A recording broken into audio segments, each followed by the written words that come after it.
ಒಂದು ತರಕಾರಿ ಕೋಟ್ಯಾಂತರ ರೂಪಾಯಿಯ ವ್ಯವಹಾರವನ್ನ ಬುಡಮೇಲು ಮಾಡಬಲ್ಲದೆ. ಈ ನೇರಳೆ ಬಣ್ಣದ ಸುಂದರ ತರಕಾರಿ ನಿಮ್ಮ ರಕ್ತದ ಮೇಲೆ ಪ್ರಭಾವ ಬೀರಬಲ್ಲದು ಅಂದರೆ ನೀವು ನಂಬುತ್ತೀರಾ? ಹೌದು, ನೀವು ದಿನ ನೋಡುವ ಬದನೆಕಾಯಿ ಅಂದುಕೊಂಡಷ್ಟು ಸಾಧಾರಣ ತರಕಾರಿಯಲ್ಲ. ಇದರ ಇತಿಹಾಸದ ಪುಟಗಳನ್ನ ತಿರುವಿದ್ರೆ ಅಲ್ಲಿ ನಿಮಗೆ ಸಿಗುವುದು ವಿವಾದಗಳು, ಪ್ರತಿಭಟನೆಗಳು ಮತ್ತು ವಿಷಕಾರಿ ಅಂಶಗಳ ಎಚ್ಚರಿಕೆ. ಬದನೆಕಾಯಿ ಅಂದ ತಕ್ಷಣ ಇದು ಕೇವಲ ಸಾಂಬಾರ್ ಅಥವಾ ಪಲ್ಯಕ್ಕೆ ಸೀಮಿತ ಅಂದುಕೊಂಡರೆ ಅದು ನಿಮ್ಮ ತಪ್ಪು ಭಾವನೆ. ಈ ತರಕಾರಿ ಹಿಂದೆ ಅಚ್ಚರಿಯ ಇತಿಹಾಸ, ರಾಜಕೀಯ ಸಂಘರ್ಷ ಮತ್ತು ಜೀವಕ್ಕೆ ಅಪಾಯ ತರಬಲ್ಲ ಕರಾಳ ಸತ್ಯಗಳು ಕೂಡ ಅಡಗಿವೆ.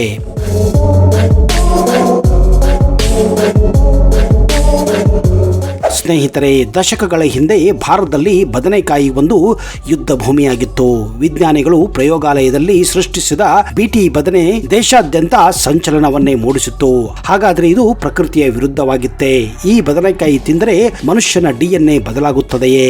ಹೌದು, ಇಂತಹ ಮಾತುಗಳು ಕೇಳಿ ಬರುತ್ತಿದ್ದವು. ರೈತರು ಮತ್ತು ವಿಜ್ಞಾನಿಗಳ ನಡುವೆ ನಡೆದ ಈ ಸುದೀರ್ಘ ಹೋರಾಟದ ಕರಾಳ ಸತ್ಯ ಇಂದಿಗೂ ಹಲವರಿಗೆ ತಿಳಿದೇ ಇಲ್ಲ. ಇದು ನಿಮಗೆ ತಿಳಿದಿರಲಿ. ಸಿಗರೆಟ್ನಲ್ಲಿರುವ ನಿಕೋಟಿನ್ ಅಂಶ ಅಲ್ಪ ಪ್ರಮಾಣದಲ್ಲಿ ಬದನೆಕಾಯಿಯಲ್ಲಿ ಕೂಡ ಇರುತ್ತದೆ. ತರಕಾರಿಯಲ್ಲಿ ಅತಿ ಹೆಚ್ಚು ನಿಕೋಟಿನ್ ಹೊಂದಿರುವುದೇ ಇದೇ ಬದನೆಕಾಯಿಯಲ್ಲಿ.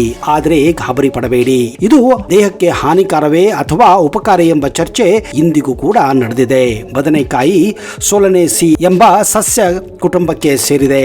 ಇದೇ ಕುಟುಂಬಕ್ಕೆ ತಂಬಾಕು ಕೂಡ ಸೇರಿರುವುದರಿಂದ ಬದನೆಕಾಯಿಯಲ್ಲಿ ನೈಸರ್ಗಿಕವಾಗಿಯೇ ಅಲ್ಪ ಪ್ರಮಾಣದ ನಿಕೋಟಿನ್ ಇದ್ದೇ ಇರುತ್ತದೆ. ಒಂದು ಅಧ್ಯಯನದ ಪ್ರಕಾರ ಸುಮಾರು 9 ಕಿಲೋಗ್ರಾಂ ಬದನೆಕಾಯಿ ತಿಂದರೆ ಮಾತ್ರ 1 ಸಿಗರೇಟ್ನಷ್ಟಿರುವ ನಿಕೋಟಿನ್ ನಿಮ್ಮ ದೇಹವನ್ನ ಸೇರುತ್ತದೆ. ಆದರೆ ನೀವು ತಿನ್ನುವ ಅಲ್ಪ ಪ್ರಮಾಣದ ಬದನೆಕಾಯಿಯಿಂದ ಯಾವುದೇ ಅಮಲಾಗಲಿ ಯಾವುದೇ ಅಪಾಯವಾಗಲಿ ಇರುವುದೇ ಇಲ್ಲ.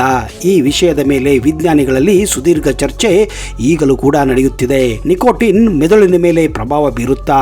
ಹೌದು, ಅಲ್ಪ ಪ್ರಮಾಣದ ನೈಸರ್ಗಿಕ ನಿಕೋಟಿನ್ ಸೇವನೆಯು ಪಾರ್ಕಿನ್ಸನ್ ನಂತಹ ನರ ಸಂಬಂಧಿ ಕಾಯಿಲೆಗಳ ಅಪಾಯವನ್ನ ಕಡಿಮೆ ಮಾಡುತ್ತದೆ ಅಂದರೆ ನೀವು ನಂಬಲೇಬೇಕು. ಹೌದು, ಇದು ಮೆದುಳಿನ ಮೇಲೆ ಪರಿಣಾಮವನ್ನ ಬೀರುತ್ತದೆ ಅಂತ ಸಂಶೋಧನೆಗಳು ಕೂಡ ಸೂಚಿಸುತ್ತವೆ. ಇದು ಮೆದುಳಿನ ಚಟುವಟಿಕೆಯನ್ನ ಚುರುಕು ಮಾಡುವ ಶಕ್ತಿಯನ್ನ ಹೊಂದಿದೆ. ಇನ್ನು ಕೆಲವರ ಪ್ರಕಾರ ನಿಕೋಟಿನ್ ಅಂಶವು ದೇಹದಲ್ಲಿ ಅಸಿಡಿಟಿ ಅಥವಾ ಗ್ಯಾಸ್ಟ್ರಿಕ್ ಸಮಸ್ಯೆಯನ್ನ ಹೆಚ್ಚಿಸಬಹುದು. ಅತಿಯಾದ ಸೇವನೆಯು ನರಮಂಡಲದ ಮೇಲೆ ಸಣ್ಣ ಮಟ್ಟದ ಒತ್ತಡ ಕೂಡ ಹೇರಬಹುದು ಅಂತ ಆತಂಕದ ವಿಷಯಗಳು ಕೂಡ ಇವೆ. ಕೆಲವು ದೇಶಗಳಲ್ಲಿ ಧೂಮಪಾನ ಬಿಡಲು ಪ್ರಯತ್ನಿಸುವವರು ಬದನೆಕಾಯಿಯನ್ನ ಹೆಚ್ಚಾಗಿ ಬಳಸುತ್ತಾರೆ. ಇದರಲ್ಲಿರುವ ನೈಸರ್ಗಿಕ ನಿಕೋಟಿನ್ ಸಿಗರೆಟ್ ಮೇಲಿನ ವ್ಯಾಮೋಹವನ್ನ ಕಡಿಮೆ ಮಾಡಲು ಸಹಾಯ ಮಾಡುತ್ತದೆ ಎನ್ನುವ ರೋಚಕ ನಂಬಿಕೆ ಇದೆ.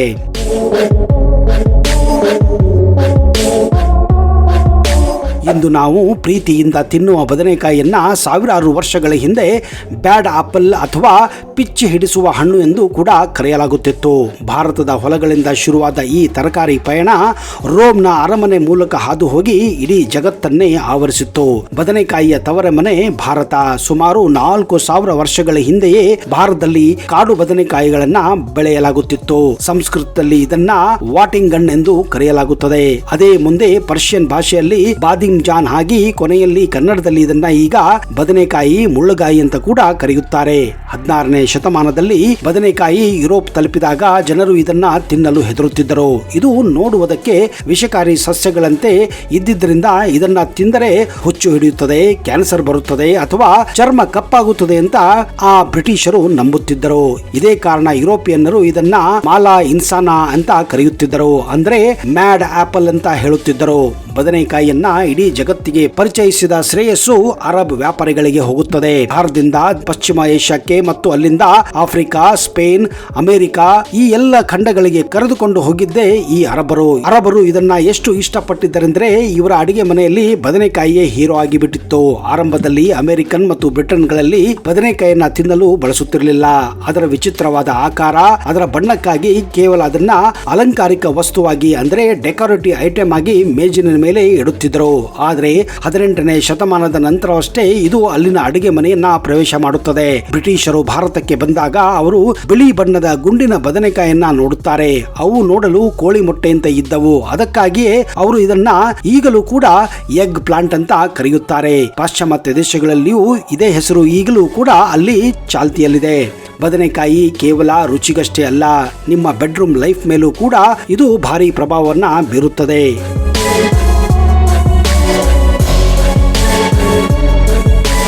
ಹೌದು, ಪುರುಷರ ಲೈಂಗಿಕ ಹಾರ್ಮೋನುಗಳಿಂದ ಹಿಡಿದು ರಕ್ತ ಪರಿಚಲನೆಯವರೆಗೆ ಬದನೆಕಾಯಿ ಮಾಡುವ ಮೋಡಿ ಅಷ್ಟಿಷ್ಟಲ್ಲ ಸ್ನೇಹಿತರೆ. ಇದನ್ನ ಫಾರ್ಬಿಡನ್ ಫ್ರೂಟ್ ಅಂತಾನೆ ಕರೆಯಲಾಗುತ್ತದೆ.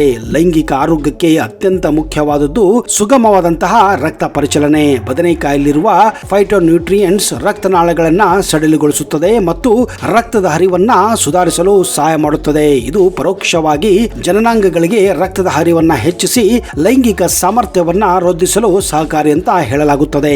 ಬದನೆಕಾಯಿಯಲ್ಲಿ ಅಲ್ಪ ಪ್ರಮಾಣದ ನಿಕೋಟಿನ್ ಮತ್ತು ಇತರ ಆಲ್ಕಲಾಯ್ಡ್ಗಳಿವೆ. ಕೆಲವು ಸಂಶೋಧನೆಗಳ ಪ್ರಕಾರ ಇದು ಮೆದುಳಿನಲ್ಲಿರುವ ಡೋಪಮೈನ್ ಎಂಬ ಫೀಲ್ ಗುಡ್ ಹಾರ್ಮೋನ್ ಅನ್ನ ಬಿಡುಗಡೆ ಮಾಡಿ ಪ್ರಚೋದನೆಯನ್ನ ಕೂಡ ನೀಡುತ್ತದೆ. ಹಲವು ಸಂಸ್ಕೃತಿಗಳಲ್ಲಿ ಬದನೆಕಾಯಿಯನ್ನ ವಾಜೀಕರಣ ಗುಂಪಿಗೆ ಸೇರಿಸಲಾಗಿದೆ. ಪ್ರಾಚೀನ ಕಾಲದಲ್ಲಿ ಬದನೆಕಾಯಿಯನ್ನ ಲೈಂಗಿಕ ಆಸಕ್ತಿಯನ್ನ ಹೆಚ್ಚಿಸುವ ಆಹಾರವೆಂದೇ ಪರಿಗಣಿಸಲಾಗುತ್ತಿತ್ತು. ವಿಶೇಷವಾಗಿ ಪುರುಷರಲ್ಲಿ ನರಗಳ ದೌರ್ಬಲ್ಯವನ್ನ ಹೋಗಲಾಡಿಸಲು ಇದು ಸಹಕಾರಿ ಎಂಬ ನಂಬಿಕೆ ಇದೆ. ಬದನೆಕಾಯಿಯಲ್ಲಿ ಕ್ಯಾಲರಿಗಳು ಕಡಿಮೆ ಇರುತ್ತದೆ. ಇದು ತೂಕವನ್ನ ನಿಯಂತ್ರಣದಲ್ಲಿಡಲು ಸಹಾಯ ಮಾಡುತ್ತದೆ. ಆರೋಗ್ಯಕರ ತೂಕ ಮತ್ತು ಉತ್ತಮ ದೈಹಿಕ ಆಕಾರವನ್ನ ಮತ್ತು ಲೈಂಗಿಕ ಆತ್ಮವಿಶ್ವಾಸನ ಹೆಚ್ಚಿಸಲು ಇದು ಪೂರಕವಾಗಿದೆ. ಬದನೆಕಾಯಿಯಲ್ಲಿ ಆಕ್ಸಲೇಟ್ ಅಂಶ ಹೇರಳವಾಗಿದೆ. ಕಿಡ್ನಿ ಸಮಸ್ಯೆ ಇರುವವರು ಅಥವಾ ಈಗಾಗಲೇ ಕಿಡ್ನಿ ಕಲ್ಲಿನ ಸಮಸ್ಯೆ ಎದುರಿಸುತ್ತಿರುವವರು ಬದನೆಕಾಯಿ ತಿಂದರೆ ಆ ಆಕ್ಸಲೇಟ್ ಅಂಶಗಳು ಕ್ಯಾಲ್ಸಿಯಂ ಜೊತೆ ಸೇರಿ ಕಲ್ಲುಗಳಾಗಿ ಮಾರ್ಪಡಿಸಲ್ಪಡುತ್ತದೆ. ಇದು ನಿಮ್ಮ ಕಿಡ್ನಿ ಆರೋಗ್ಯಕ್ಕೆ ದೊಡ್ಡ ಪೆಟ್ಟು ಕೂಡ ನೀಡಬಲ್ಲದು. ಬದನೆಕಾಯಿ ಕೆಲವರಲ್ಲಿ ತೀವ್ರವಾದ ಅಲರ್ಜಿಯನ್ನು ಕೂಡ ಉಂಟು ಮಾಡುತ್ತದೆ. ಇದನ್ನ ತಿಂದ ತಕ್ಷಣ ಗಂಟಲಲ್ಲಿ ತುರಿಕೆ, ಚರ್ಮದ ಮೇಲೆ ಕೆಂಪು ಗುಳ್ಳೆಗಳು ಅಥವಾ ಉಸಿರಾಟದ ತೊಂದರೆ ಕೂಡ ಕಾಣಿಸಿಕೊಳ್ಳಬಹುದು. ಇದರಲ್ಲಿರುವ ಕೆಲವು ಪ್ರೋಟೀನ್ಗಳು ಈ ರಿಯಾಕ್ಷನ್ಗೆ ಕಾರಣವಾಗಿದೆ. ಬದನೆಕಾಯಿ ಪ್ರಕೃತಿಯಲ್ಲಿ ಸ್ವಲ್ಪ ಉಷ್ಣ ಗುಣವನ್ನ ಹೊಂದಿದೆ. ಅತಿಯಾಗಿ ಸೇವಿಸಿದರೆ ಅಥವಾ ಎಣ್ಣೆಯಲ್ಲಿ ಕರೆದ ಬದನೆಕಾಯಿ ತಿಂದರೆ ಅಸಿಡಿಟಿ, ಎದೆ ಉರಿ ಮತ್ತು ಗ್ಯಾಸ್ಟ್ರಿಕ್ ಸಮಸ್ಯೆಗಳು ಕೂಡ ಕಾಣಬಹುದು. ವಿಶೇಷವಾಗಿ ರಾತ್ರಿ ವೇಳೆ ಇದನ್ನ ತಿನ್ನುವುದು ಜೀರ್ಣಕ್ರಿಯೆಗೆ ತೊಂದರೆ ಉಂಟು ಮಾಡುತ್ತದೆ. ಆಯುರ್ವೇದ ಮತ್ತು ಹಿರಿಯರ ನಂಬಿಕೆಯ ಪ್ರಕಾರ ಬದನೆಕಾಯಿ ಋತುಚಕ್ರವನ್ನ ಪ್ರಚೋದಿಸುತ್ತದೆ ಎನ್ನುವ ನಂಬಿಕೆ ಇದೆ. ಹೀಗಾಗಿ ಗರ್ಭಿಣಿಯರು ಅತಿಯಾಗಿ ಬದನೆಕಾಯಿ ಸೇವಿಸುವುದರಿಂದ ಗರ್ಭಪಾತದ ಅಪಾಯ ಕೂಡ ಇರುತ್ತದೆ ಮತ್ತು ಗರ್ಭಾಶಯದ ಮೇಲೆ ಒತ್ತಡ ಬೀಳಬಹುದು ಎಂಬ ಎಚ್ಚರಿಕೆಯನ್ನು ಕೂಡ ಡಾಕ್ಟರ್ಗಳು ಆಗಾಗ ಕೊಡುತ್ತಿರುತ್ತಾರೆ.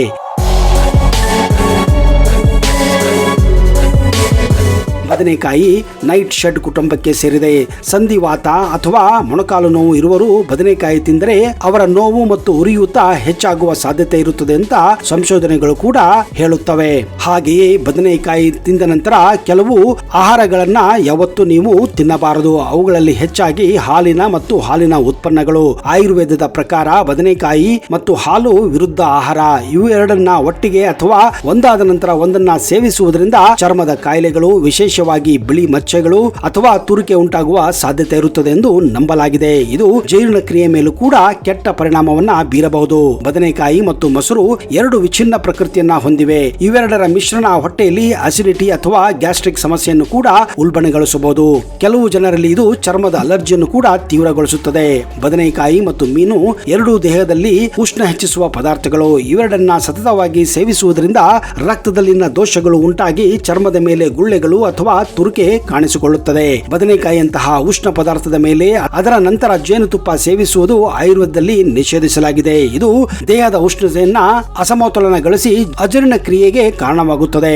ಸ್ನೇಹಿತರೆ, ಬದನೆಕಾಯಲ್ಲಿ ಕೇವಲ ಅಪ್ರಯೋಜನಗಳು ಅಲ್ಲ, ಇದರಲ್ಲಿ ಹಲವಾರು ಪ್ರಯೋಜನಗಳು ಕೂಡ ಇವೆ. ಹಲವಾರು ಹೆಲ್ತ್ ಬೆನಿಫಿಟ್ಸ್ಗಳು ಕೂಡ ಇವೆ. ಬದನೆಕಾಯಿ ಸಿಪ್ಪೆಯಲ್ಲಿ ನಾಸೋನಿನ್ ಎಂಬ ಶಕ್ತಿಯುತ ಆಂಟಿ ಆಕ್ಸಿಡೆಂಟ್ ಇದೆ. ಇದು ಮೆದುಳಿನ ಜೀವಕೋಶಗಳ ಪೊರೆಯನ್ನ ಹಾನಿಯಿಂದ ರಕ್ಷಿಸುತ್ತದೆ. ನೆನಪಿನ ಶಕ್ತಿ ಹೆಚ್ಚಿಸಲು ಮತ್ತು ಮೆದುಳನ್ನ ಚುರುಕಾಗಿ ಮಾಡಲು ಇದು ರಾಮಬಾಣ. ಇದರಲ್ಲಿರುವ ಪೊಟ್ಯಾಷಿಯಂ, ವಿಟಮಿನ್ B6 ಮತ್ತು ನಾರಿನ ಅಂಶವು ರಕ್ತದೊತ್ತಡ ಅಂದ್ರೆ ಬ್ಲಡ್ ಪ್ರೆಷರ್ ಅನ್ನ ನಿಯಂತ್ರಣದಲ್ಲಿಡುತ್ತದೆ. ಇದು ರಕ್ತದಲ್ಲಿನ ಕೆಟ್ಟ ಕೊಲೆಸ್ಟ್ರಾಲ್ ನ ಕಡಿಮೆ ಮಾಡಿ ಹೃದಯಾಘಾತ ಅಪಾಯವನ್ನ ತಡೆಯಲು ಸಹಾಯ ಮಾಡುತ್ತದೆ. ಬದನೆಕಾಯಿಯಲ್ಲಿ ನಾರಿನ ಅಂಶ ಹೆಚ್ಚಿದ್ದು ಕಾರ್ಬೋಹೈಡ್ರೇಟ್ ಪ್ರಮಾಣ ಕಡಿಮೆ ಇದೆ. ಇದು ರಕ್ತದಲ್ಲಿ ಸಕ್ಕರೆ ಮಟ್ಟ ದಿಢೀರ್ ಏರಿಕೆಯಾಗದಂತೆ ತಡೆಯುತ್ತದೆ. ಡಯಾಬಿಟಿಸ್ ಇರುವವರಿಗೆ ಇದೊಂದು ಅತ್ಯುತ್ತಮ ಆಹಾರ ಅಂತಾನೆ ಹೇಳಬಹುದು. ನೀವು ಡಯಟ್ ಮಾಡುತ್ತಿದ್ದರೆ ಬದನೆಕಾಯಿಯನ್ನ ನಿಮ್ಮ ಪ್ಲೇಟಿನಲ್ಲಿ ಯಾವಾಗ ಇಟ್ಟುಕೊಳ್ಳಿ. ಇದರಲ್ಲಿ ನೀರಿನ ಅಂಶ ಹೆಚ್ಚಿದೆ ಮತ್ತು ಕ್ಯಾಲರಿ ತುಂಬಾ ಕಡಿಮೆ ಇದೆ. ಇದು ಹೊಟ್ಟೆ ತುಂಬಿದ ಅನುಭವ ನೀಡುತ್ತದೆ ಮತ್ತು ಅನಗತ್ಯ ಹಸಿವನ್ನ ತಡೆಯುತ್ತದೆ.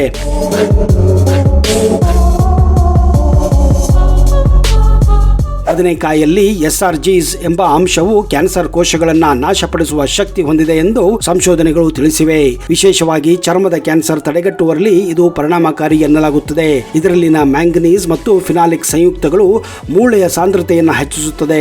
ಸ್ನೇಹಿತರೆ, ಬದನೆಕಾಯಿಯಲ್ಲಿ ಹಲವಾರು ವಿಧಗಳು ಕೂಡ ಇವೆ. ಅದರಲ್ಲಿ ಮುಟ್ಟಗುಳ್ಳ ಅನ್ನುವ ಒಂದು ಬದನೆಕಾಯಿ, ಇದನ್ನ ಸೆಲೆಬ್ರಿಟಿ ಬದನೆಕಾಯಿ ಅಂತಾನೆ ಕರೆಯುತ್ತಾರೆ. ಇದು ಹೆಚ್ಚಾಗಿ ಉಡುಪಿಯ ಮುಟ್ಟು ಎಂಬ ಹಳ್ಳಿಯಲ್ಲಿ ಬೆಳೆಯುವ ಒಂದು ಬದನೆಕಾಯಿ ಆಗಿದೆ. ಈ ಬದನೆಕಾಯಿಗೆ GI ಟ್ಯಾಗ್ ಕೂಡ ಇದೆ. ಗುಂಡು ಬದನೆಕಾಯಿ, ಇವು ಕಡು ನೇರಳೆ ಬಣ್ಣದಾಗಿದ್ದು ನೋಡಲು ಚೆಂಡಿನಂತಿರುತ್ತದೆ. ಇವುಗಳನ್ನ ಹೆಚ್ಚಾಗಿ ಎಣ್ಣೆಗಾಯಿ ಮಾಡಲು ಬಳಸಲಾಗುತ್ತದೆ. ಇದು ಉತ್ತರ ಕರ್ನಾಟಕದ ರೊಟ್ಟಿ ಊಟಕ್ಕೆ ಇದುವೇ ಪ್ರಧಾನ ಅಂತ ಹೇಳಲಾಗುತ್ತದೆ.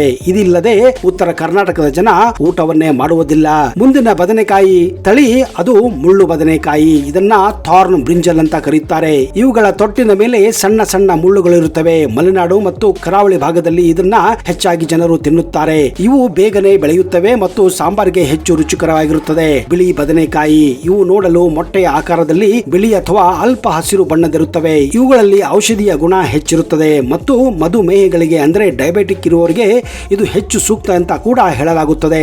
ಉದ್ದನೆ ಬದನೆಕಾಯಿ, ಹಸಿರು ಅಥವಾ ನೇರಳೆ ಬಣ್ಣದ ಉದ್ದನೆ ಬದನೆಕಾಯಿಗಳು, ಇವುಗಳಲ್ಲಿ ಬೀಜಗಳು ಕಡಿಮೆ ಇರುತ್ತವೆ. ಇವುಗಳನ್ನು ಹೆಚ್ಚಾಗಿ ಬಜ್ಜಿ ಮಾಡಲು ಅಥವಾ ಪಲ್ಯ ಮಾಡಲು ಕೂಡ ಬಳಸುತ್ತಾರೆ. ಕಾಡು ಬದನೆಕಾಯಿ, ಇವು ಗಾತ್ರದಲ್ಲಿ ತುಂಬಾ ಸಣ್ಣದಾಗಿರುತ್ತದೆ ಮತ್ತು ತುಂಬಾ ಕಹಿಯಾಗಿರುತ್ತದೆ. ಇವುಗಳನ್ನ ಅಡುಗೆಯಲ್ಲಿ ಬಳಸುವ ಮುನ್ನ ಜಾಗರೂಕತೆಯನ್ನ ವಹಿಸಬೇಕು. ಯಾಕಂದ್ರೆ ಇದರಲ್ಲಿ ಸೋಲನೈನ್ ಎಂಬ ವಿಷಕಾರಿ ಅಂಶ ಹೆಚ್ಚಾಗಿರುತ್ತದೆ. ಕೆಲವೊಮ್ಮೆ ಬದನೆಕಾಯಲ್ಲಿ ಅತಿಯಾದ ಕಹಿ ಇರುತ್ತದೆ.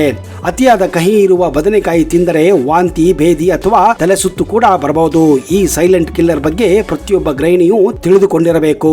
ಸ್ನೇಹಿತರೆ, ಹಾಗಾದ್ರೆ ಬದನೆಕಾಯಿ ಅಮೃತವೋ ವಿಷವೋ? ವೈದ್ಯಕೀಯ ಲೋಕ ಹೇಳುವಂತೆ ಇದು ಸರಿಯಾಗಿ ಬಳಸಿದರೆ ಸಂಜೀವಿನಿ, ಇಲ್ಲವಾದ್ರೆ ಅಲರ್ಜಿಯ ಅಗರ. ಹಾಗಾದ್ರೆ ನಿಮ್ಮ ಪ್ರಕಾರ ಬದನೆಕಾಯಿ ಒಳ್ಳೆಯದೋ ಅಥವಾ ಕೆಟ್ಟದ್ದು ಅಂತ ನೀವೇ ನಿರ್ಧಾರ ಮಾಡಬೇಕು. ಇವೆಲ್ಲವೂ ನಿಮ್ಮ ತರ್ಕಕ್ಕೆ ಬಿಟ್ಟಿದ್ದು ಮತ್ತು ನಿಮ್ಮ ಅನುಭವಕ್ಕೆ ಬಿಟ್ಟಿದ್ದು. ಯಾಕಂದ್ರೆ ಯಾವುದು ಕೆಟ್ಟದ್ದು ಯಾವುದು ಒಳ್ಳೆಯದಂತ ಹಿರಿಯರು ಹಿಂದಿನ ಕಾಲದಿಂದಲೂ ಹೇಳಿಕೊಂಡೇ ಬಂದಿದ್ದಾರೆ. ಆದ್ರೆ ನೆನಪಿಡಿ, ಬದನೆಕಾಯಿ ತಿನ್ನೋದ್ರಿಂದ ಒಳ್ಳೆಯದೇ ಆಗುತ್ತದೆ, ಹೆಚ್ಚು ಪ್ರಯೋಜನವೇ ಆಗುತ್ತದೆ ಅನ್ನುವ ನಂಬಿಕೆ ಇದೆ. ಹೀಗಾಗಿ ನಮ್ಮ ಕರ್ನಾಟಕದಲ್ಲಿ ಅದರಲ್ಲೂ ಬದನೆಕಾಯಿ ನಮ್ಮ ಪ್ರತಿಯೊಂದು ಊಟದಲ್ಲಿ ನಾವು ಕಾಣಬಹುದಾಗಿದೆ. ನಿಮ್ಮ ಅನುಭವವನ್ನ, ನಿಮ್ಮ ಅನಿಸಿಕೆಯನ್ನ, ನಿಮ್ಮ ತರ್ಕವನ್ನ ದಯವಿಟ್ಟು ಕಮೆಂಟ್ ಬಾಕ್ಸ್ ಅಲ್ಲಿ ಹಾಕಿ.